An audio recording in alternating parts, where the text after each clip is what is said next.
Hello, this is Jeff Badger, the Grinding Doc. This will be a short video on edge chipping in brittle materials. Now, brittle materials would typically be ceramics, or even tungsten carbide is really a brittle material.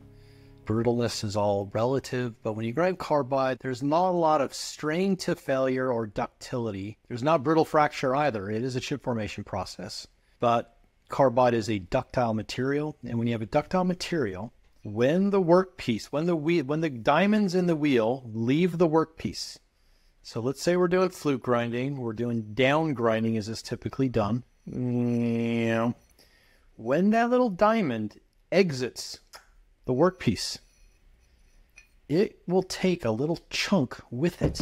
You can see that here. Here we have a grit coming through, and what happened? Boom, took a chunk with them. Here we had a grit coming through, a diamond, and when it exited, what did it do? Boom, a little chunk with it. This is not acceptable edge chipping. This was acceptable, at least for the company I visited. We still had some edge chipping, but it wasn't as bad. Here's a more macro view. Here we get a rougher line, more edge chipping. Here we get a nice finer line. Now we're always going to have some edge chipping, but we just don't want that edge chipping to be a lot. Okay, now you don't really get edge chipping when you grind steel. Even 65 Rockwell steel, even though it's hard, it's not that hard. It still has some ductility. So you typically don't get edge chipping. You get burr formation, which is another issue, but you don't get edge chipping. But when you grind tungsten carbide with the diamond wheel, you do. Now, how do you eliminate edge chipping? You don't. There's no way to get rid of edge chipping. It's just the nature of the beast. It's the nature of the removal mechanism. You can change the direction of the grit or do some other things, but in terms of a standard operation of eliminating edge chipping, it's not going to happen. What you can do is reduce it. And the ways to reduce edge chipping are to have a smaller grit penetration depth, smaller aggressiveness, smaller chip thickness, smaller chip load, whatever you want to call it.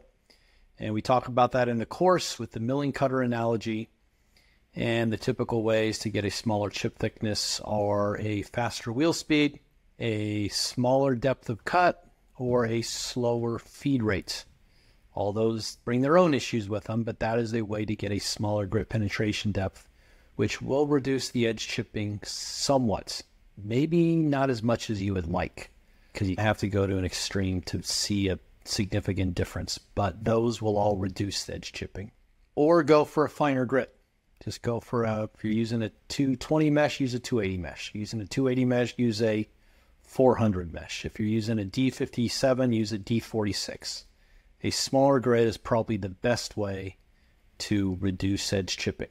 It's got its own issues. Typically, smaller grits are going to give you more wheel wear, but in terms of edge chipping, smaller grits are probably the most direct way to reduce edge chipping. And then number two, reduce your grit penetration depth or aggressiveness with a faster wheel speed, smaller depth of cut, slower feed rates for the basic types of grinding. And that's it.